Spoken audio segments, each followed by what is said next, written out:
would you sustain, would you pass the microphone down to Representative Waters?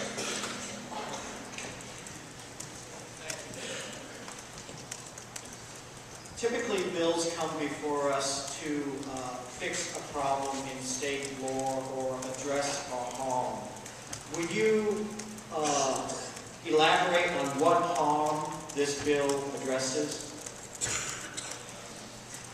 We have a constitutional Republican form of government. The Declaration of Independence makes it very clear that all just actions of the government are derived by the consent of the governed. Thomas Jefferson said that it is the will of the people that makes law obligatory. And I could go on and on mentioning what I trust that you know, that it's a basic foundational principle of our government that our laws and just actions of our government are based upon the consent of the government. This law that was passed in 2009 went into effect last January is, in my belief, not with the consent of the people of New Hampshire. It has been very clearly demonstrated across the country in 31 states, every single place where citizens have had the opportunity to vote on the question of the definition of marriage. In every case, without exception, the people have voted that marriage will be between a man and a woman only.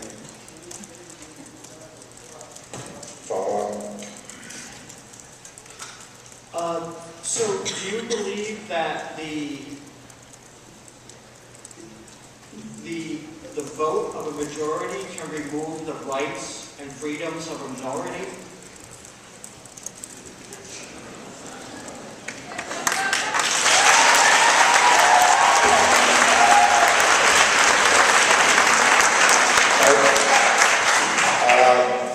Let me say this.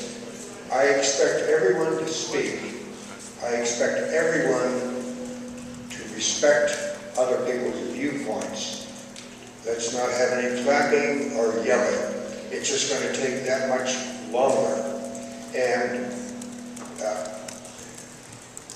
well, I said the piece. If the representative said that I guess you don't know, you're not qualified to answer that. Oh, I didn't say anything like that.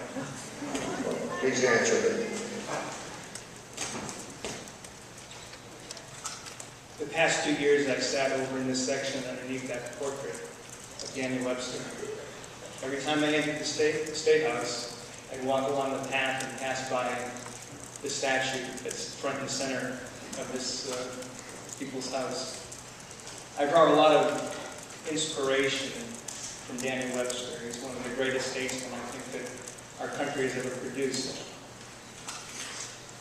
In the year before his death, in 1851, he was invited to give an address at the nation's capital at the laying of the cornerstone, 58 years after President Washington had laid the original cornerstone. They were expanding the capital at that point. On the 75th anniversary of our nation's independence, he was asked to speak on that dual occasion.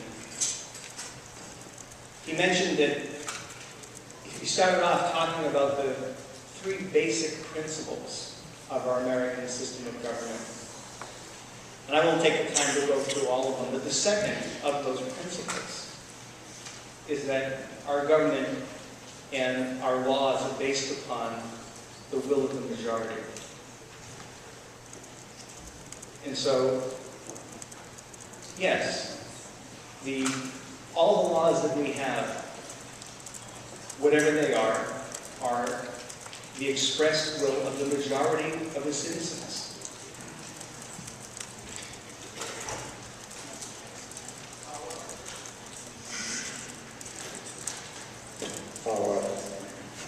If my memory serves me well, I believe racial segregation and civil rights was brought about by governmental action, by Supreme Court action, and not a popular vote. Would you agree if there was a popular vote in Mississippi, blacks might still not have equal rights? I don't think I would agree that would happen today. That's what, if you're referring to now. Certainly in the past, the vote may have gone that way, but I don't believe it would today.